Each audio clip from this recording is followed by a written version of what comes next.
Nous allons dans ce vidéogramme utiliser de nombreux outils de façon partielle.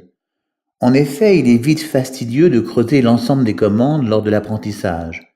Mais rassurez-vous, d'autres réalisations nous permettront d'aller plus loin dans les options des commandes. Nous allons réaliser une montre de gousset. Certains disent montre gousset et d'autres disent montre à gousset. En fait, il s'agit d'une montre de poche, le gousset étant le nom de la petite poche de certains gilets. Cette poche étant prévue à cet usage. Nous n'allons pas recopier une photo, mais simplement nous inspirer des caractéristiques techniques afin de mettre en avant l'apprentissage de nouvelles commandes. Dans Illustrator, menu Fichier, commande Ouvrir. Je sélectionne l'image au format JPEG qui se nomme montre-gousset-pixabay.jpg. Je sélectionne le fichier et je clique sur la commande Ouvrir. Cette image vient du site internet Pixabay, site que je vous recommande bien volontiers. J'effectue un zoom arrière à l'aide du raccourci clavier CTRL plus la touche moins. J'ai bien sûr pris soin de mettre cette image à 72 dpi dans Photoshop. Ici, l'image dépasse du plan de travail. Cela n'a pas réellement d'importance, mais je trouve que cela perturbe l'analyse que je voudrais faire de cette image. Dans la barre des outils, je clique sur l'outil qui se nomme plan de travail. En activant cet outil, l'interface change d'aspect. Il me suffit de modifier les poignées de sélection afin de les adapter au format de l'image. Ici, pour gagner du temps et de la précision, nous allons utiliser la commande « Ajuster à la limite de l'illustration ». Tout en haut de l'écran, lorsque l'outil plan de travail est actif dans la barre des menus, j'ai accès aux paramètres prédéfinis. Je peux choisir dans le menu déroulant « Ajuster à la limite de l'illustration ». Analysons brièvement cette image d'un point de vue iconographique. Le cadrage est un peu curieux et notamment dans la partie supérieure. En effet, le haut de l'anneau auquel est accrochée la chaîne est tronqué. Cet anneau, dans sa partie haute, a tendance à se confondre avec la ligne du cadrage. Cela provoque ce que l'on appelle un nœud graphique. Un nœud graphique crée un sentiment désagréable de la perception, car elle provoque une rupture dans la compréhension des formes. Ici, lorsque je parcours cet anneau, j'ai un sentiment d'incompréhension, car mon œil, qui dans ce cas-là circule de la gauche vers la droite, a tendance à suivre le cadre de l'image et non pas la suite de l'anneau. Ici, j'ai ajouté des flèches pour bien vous faire comprendre cette idée de nœud graphique. Lorsque vous décidez la réalisation d'un cadrage, essayez d'éviter les nœuds graphiques. Les images étant copiées puis recopiées de site en site internet, je ne pense pas que ce cadrage soit de la responsabilité du photographe. Les quelques schémas suivants présentent de façon extrêmement simple ce qu'il faut faire ou ne pas faire. Il s'agit ici de règles fondamentales de l'iconographie.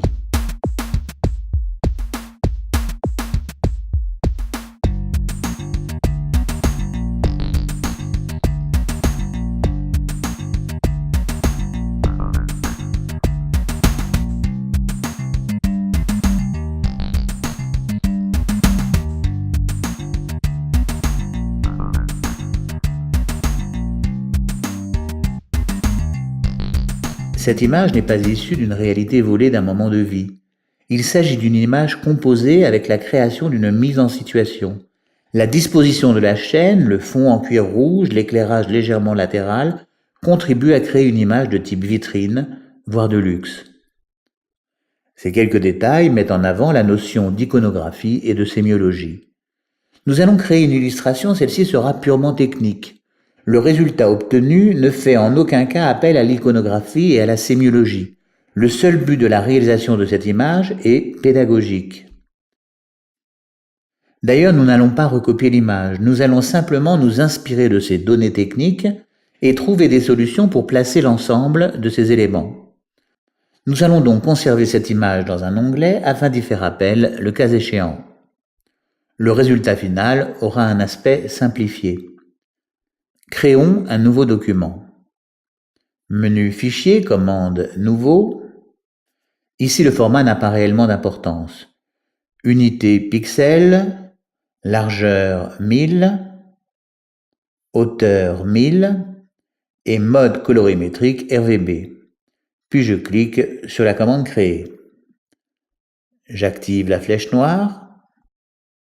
J'utilise le raccourci clavier CTRL plus la lettre R pour afficher les règles. Il faut décocher le magnétisme de la grille des pixels. Au lieu d'utiliser l'icône qui se trouve à droite, allons dans le menu Affichage et désactivons la commande Magnétisme du pixel. Je vais une fois de plus faire une digression technique, car lorsque l'on suit un tutoriel, en général, tout a été prévu pour que cela fonctionne du premier coup. Et lorsque l'apprenant effectue la réalisation, il y a toujours un élément qui vient perturber son travail et qui n'avait pas été forcément évoqué pendant le tutoriel. En bas de la barre des outils, j'active le carré correspondant à couleur de fond pour modifier sa couleur. Je rappelle la procédure, je clique sur le carré couleur de fond pour le mettre en avant-plan, puis je double sur le carré couleur de fond pour faire apparaître la fenêtre couleur. Ici, je choisis la couleur jaune. Les pourtours sont de couleur noire. Je trace un petit rectangle au centre du document. Je trace de nouveau un autre rectangle qui englobe le premier rectangle. Je double sur le carré qui correspond à couleur de fond dans la barre des outils et je lui attribue la couleur rouge grâce au sélecteur de couleurs. Le carré jaune est donc masqué par le carré rouge. Ce cas de figure ici est simplifié, mais celui-ci arrive extrêmement souvent. Il est parfois difficile de faire remonter au premier plan certaines formes. Il y a plusieurs possibilités. La première consiste à cliquer sur le rectangle rouge, qui doit bien sûr être sélectionné à l'aide de la flèche noire, et utiliser le bouton droit de la souris. Le menu contextuel apparaît et il suffit de choisir la commande « Disposition » et sélectionner l'option de notre choix. Ici, il est facile de comprendre que je peux utiliser deux possibilités, soit utiliser la commande « En arrière » ou la commande « Arrière-plan ». Je pense que je n'ai pas besoin d'expliquer les options tant elles me paraissent évidentes. Vous noterez l'option, ici en grisé, « Envoyer vers le calque sélectionné » qui peut parfois être extrêmement pratique. Je vais utiliser la commande d'arrière-plan afin de placer le carré rouge en second plan et le carré jaune en premier plan. Lorsque j'ai tracé le rectangle rouge, celui-ci s'est positionné en premier plan. Il faut donc bien se souvenir que toute forme tracée apparaît en premier plan dans le calque actif. Lorsqu'une forme est remplie, il est possible de cliquer n'importe où dans la forme. Lorsque la forme ne possède pas de fond, il est nécessaire de cliquer sur son bord pour l'activer. Je sélectionne le rectangle rouge et je prends soin de supprimer le fond. Le seul moyen de sélectionner le rectangle est de cliquer sur l'un des bords qui composent la forme. Redonnons à ce rectangle sa couleur rouge. Allons dans la fenêtre Calque. Ce calque est en fait un groupe de calques. En cliquant sur le petit chevron qui pointe vers la droite, je peux avoir accès au sous-calque. Comme on peut le constater, le chevron pointe cette fois-ci vers le bas. Ici, il est possible d'alterner la position des sous-calques. Vous l'aurez compris, en positionnant le sous-calque jaune sous le sous-calque rouge, c'est comme si j'effectuais une opération d'arrière-plan. C'est peut-être évident pour certains, mais lorsque l'illustration possède des milliers de sous-calques, il est nécessaire de connaître ces différentes méthodes. Dans le menu affichage se trouve la commande qui se nomme « Tracer ». Cette commande permet d'afficher les tracés techniques des formes affichées à l'écran. Ici, nous sommes obligés de cliquer sur un tracé pour activer une forme.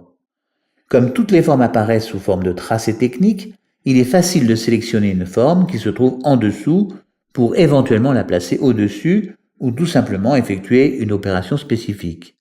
Cette modification de l'affichage est extrêmement pratique. Retournons dans le menu affichage. Ici, il existe deux solutions pour revoir nos couleurs, c'est-à-dire le mode GPU et le mode CPU. Le mode GPU fait appel au processeur de la carte graphique. Le mode CPU, comme son nom l'indique, fait appel au processeur de l'ordinateur. En fonction de la qualité de votre carte graphique, vous aurez intérêt à utiliser l'un des deux modes. A priori, sans être spécialiste des cartes graphiques, même les premiers prix effectuent un meilleur travail que le CPU dans Illustrator, à en croire les blogs spécialisés.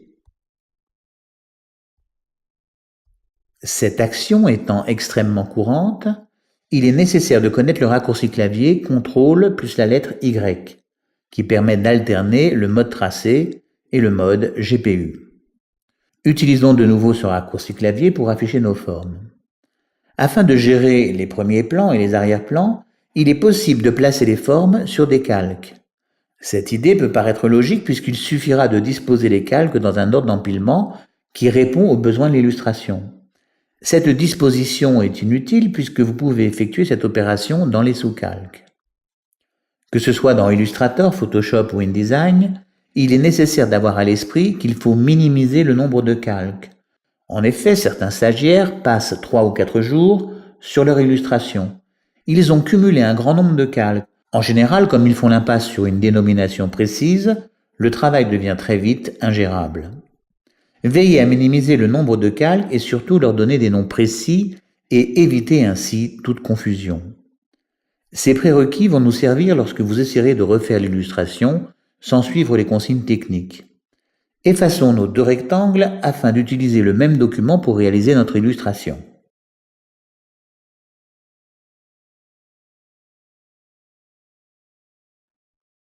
Plaçons un repère vertical et un repère horizontal. Dans la fenêtre Alignement, vérifions que l'alignement s'effectue sur le plan de travail. Activons les tracés. Si ceux-ci possèdent la couleur déterminée dans le calque, ici bleu, c'est qu'ils sont déverrouillés. S'ils sont de couleur cyan, c'est qu'ils sont verrouillés. Dans tous les cas, je déverrouille les repères et je les sélectionne.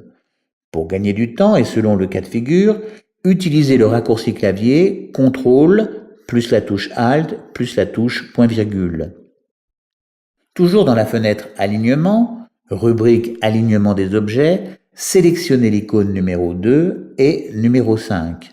Ainsi, le centre de la page est déterminé. Si besoin, utilisez le raccourci clavier CTRL plus ALT plus point-virgule pour verrouiller les repères. Pour des raisons qui apparaîtront ultérieurement, nous allons créer un calque qui se nomme Repère. J'affiche la fenêtre Calque et je double-clique sur le mot calque afin de pouvoir le renommer. J'inscris le terme repère. Ici, il n'est pas nécessaire de verrouiller le calque puisque les repères sont déjà verrouillés. Créons un nouveau calque en cliquant sur l'icône Nouveau calque et renommons-le Boîtier. Dans la barre des outils, sélectionnons la commande Ellipse. À l'aide des raccourcis clavier CTRL plus ALT, traçons un cercle à partir du centre du document. Dans la barre des outils, sélectionnez Contour. Ici, nous choisirons la couleur noire et dans la fenêtre qui se nomme Contour, inscrivons 30 pixels. Pour bien comprendre ce qui va se passer, il est nécessaire d'afficher le damier de transparence. Allons dans le menu Affichage et sélectionnons la commande Afficher damier de transparence. L'intérieur du cercle ne possède pas de fond, ainsi il est possible de voir à l'intérieur de ce cercle. Nous allons utiliser une commande qui va transformer ce trait affublé d'un pourtour en 2 cercles. L'aspect final paraîtra identique, mais il sera techniquement très différent. Je vais dans le menu Objet, je passe par la commande Tracer et je sélectionne la commande Vectoriser le contour. Effectuons un zoom pour mieux appréhender la situation. Notre tracé est devenu 2 cercles. Ce qu'il faut comprendre ici, c'est que le tracé central perce le tracé de plus grande taille. Pour bien comprendre ce qui se passe, j'écris la lettre E dans n'importe quelle typographie. Dans la barre des outils, j'active l'outil texte, je clique à n'importe quel endroit de la page et le terme lorem ipsum s'inscrit. J'appuie sur la touche E du clavier, j'effectue un zoom si nécessaire et je grossis le caractère de façon importante à l'aide de la flèche noire. J'utilise le raccourci clavier CTRL plus ALT afin de garder l'homothétie. Je change la couleur à des fins pédagogiques. En promenant cette lettre sur le cercle noir, je constate que l'intérieur du E est transparent. La question qui vient à l'esprit, mais d'où vient cette transparence? Je sais bien que l'intérieur des lettres doit être transparent, mais quelle en est la raison technique? Pour bien comprendre, je vais vectoriser cette lettre, c'est-à-dire que je vais la transformer en courbe de Bézier. Autrement dit, celle-ci sera composée de points et de tangentes et elle perdra ses attributs de caractère typographique. Cette opération est irréversible, sauf bien sûr pour un temps avec la commande annulée. La flèche noire étant active et la lettre sélectionnée, je vais dans le menu texte et j'utilise la commande vectoriser. Apparaît alors une série de points.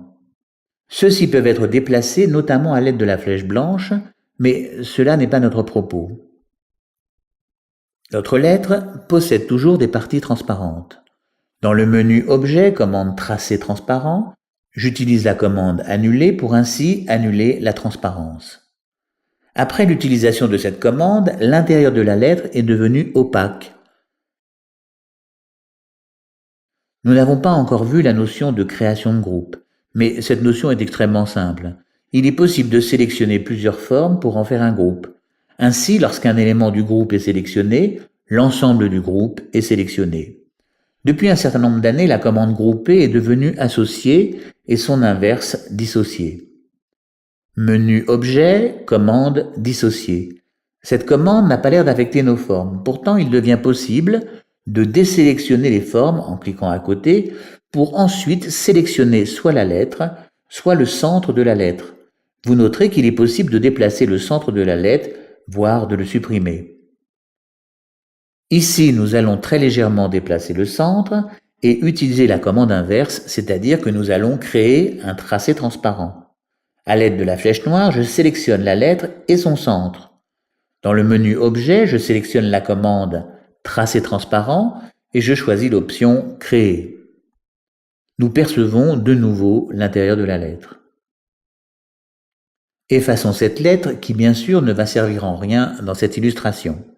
Cette démonstration permet de comprendre l'aspect de notre cercle. Nous allons donc effectuer la même opération pour ce cercle. Prenons soin que celui-ci soit activé à l'aide de la flèche noire. Allons dans le menu Objet, commande Tracer transparent et utilisons l'option Annuler. À l'aide de la flèche noire, sélectionnons le cercle qui a le plus grand diamètre. Celui-ci est sans pourtour et il est rempli de noir. Dans la barre des outils, cliquons sur la petite icône qui représente un dégradé. Par défaut, ce dégradé commence par la couleur blanche à gauche pour se terminer par la couleur noire à droite. En principe, la fenêtre dégradée s'affiche. Nous n'allons pas rentrer tout de suite dans le détail des dégradés, nous allons simplement effectuer une petite modification. Nous allons déplacer légèrement le petit curseur qui se trouve sur la gauche. Cela a pour résultat de tasser le dégradé et augmenter la partie blanche.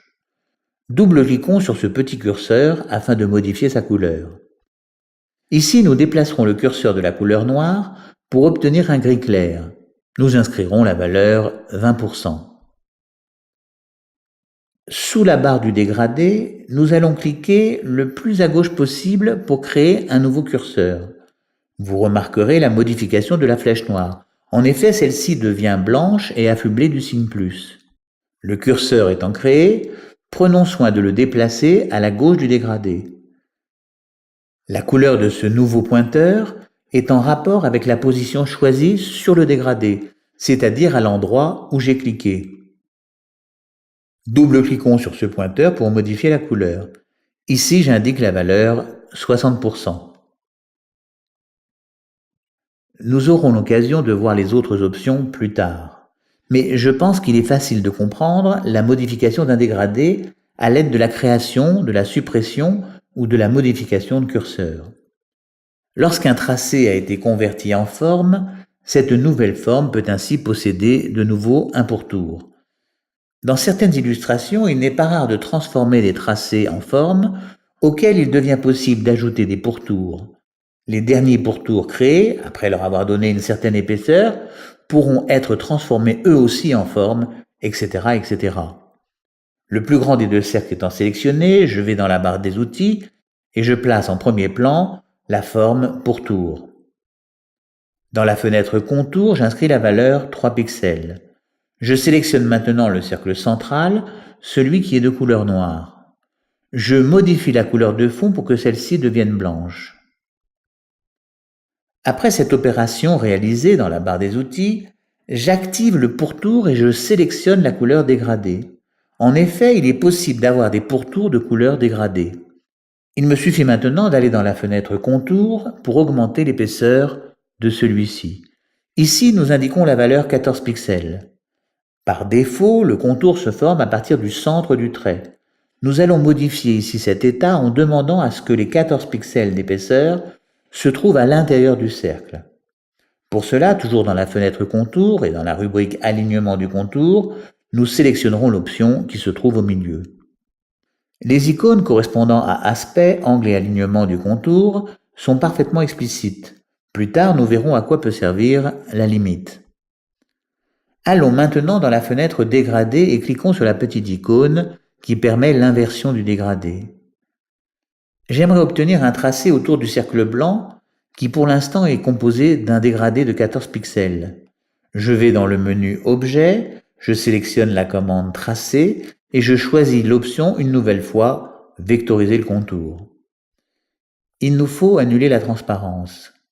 Je vais dans le menu Objet, je choisis la commande Tracer transparent, puis Annuler. Je vais ensuite dans le menu Objet et je sélectionne la commande qui se nomme Dissocier.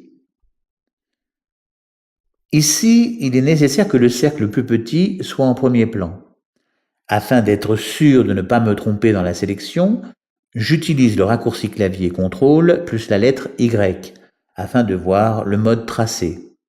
Ainsi, il est facile de placer en premier plan le cercle central à l'aide du menu contextuel. J'appuie sur le bouton droit de la souris et je sélectionne la commande Disposition et je choisis l'option Premier plan. J'utilise de nouveau le raccourci clavier CTRL plus Y. Je modifie le fond de ce cercle pour que celui-ci devienne blanc. Dans la barre des outils, je sélectionne le carré correspondant à pourtour et je lui attribue la couleur noire. Dans la fenêtre Contour, j'indique 3 pixels. Il est grand temps de sauver le document sous le nom montre de Gousset-01.ai.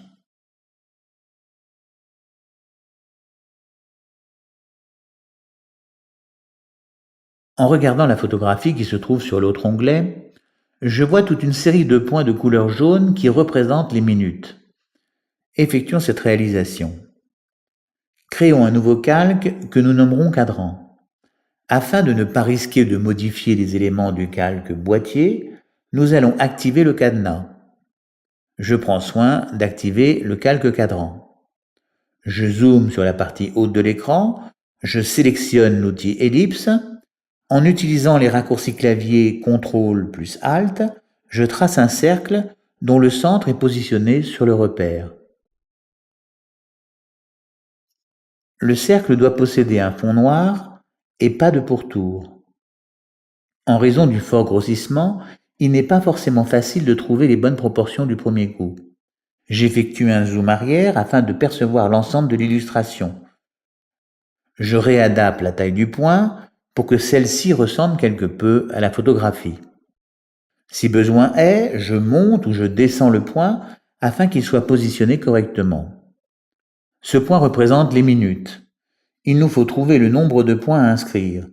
Ici, l'opération est simple. Notre cercle créé équivaut à 360 degrés. Nous avons besoin de 60. Il suffit donc de diviser 360 par 60 et obtenir le résultat 6 degrés.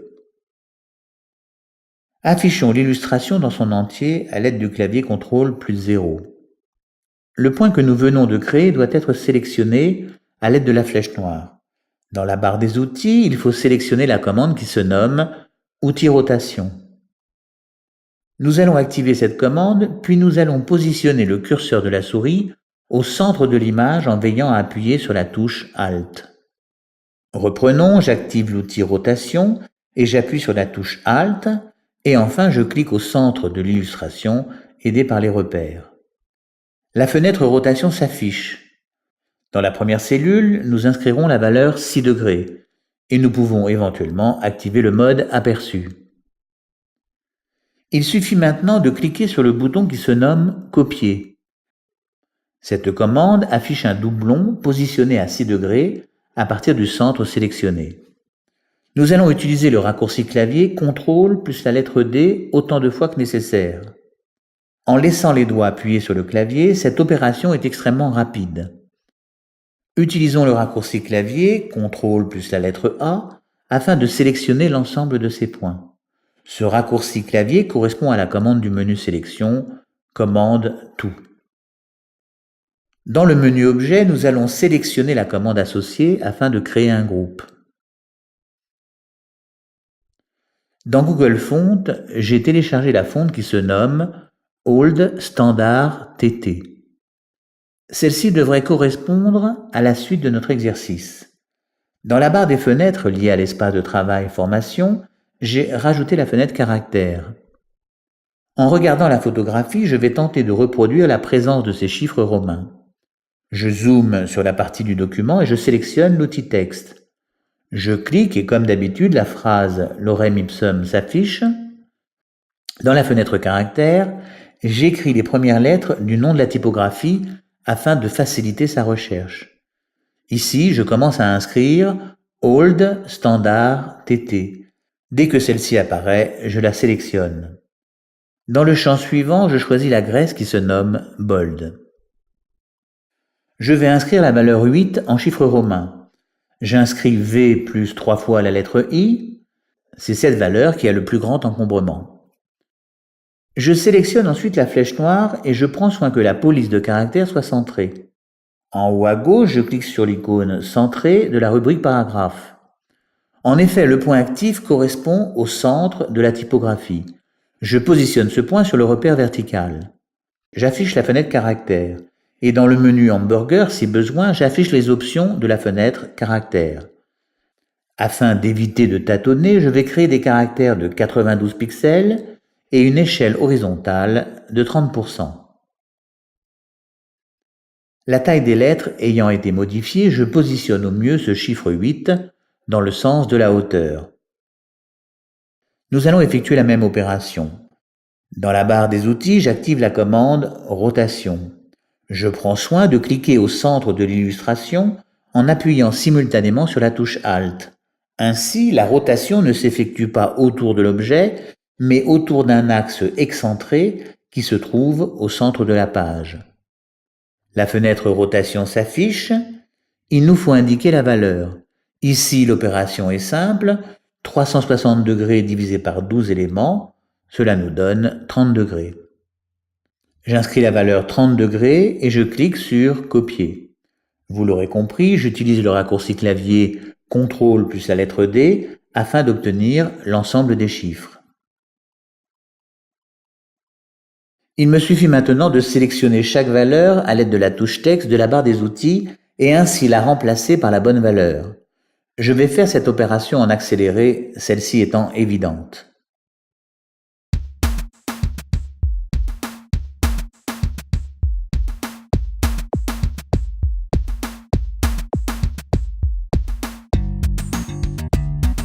Afin de nous simplifier la tâche pour la suite de notre travail, nous allons grouper les chiffres romains. Le calque boîtier possédant un cadenas, je sélectionne l'ensemble des formes qui se trouvent sur le calque cadran, avec par exemple le raccourci clavier CTRL plus la lettre A. Ainsi, les points et les chiffres romains sont activés.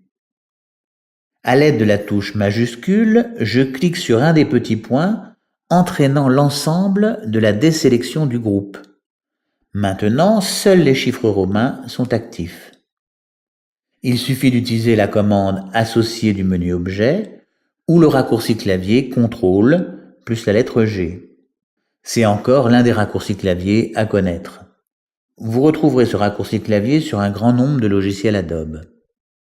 Sauvons de nouveau cette illustration. Vous possédez pratiquement l'ensemble des commandes pour réaliser la suite de cette illustration. Pour éviter toute frustration éventuelle, nous reprendrons la réalisation de cette montre dans la prochaine vidéo pour y découvrir d'autres commandes du logiciel. À bientôt.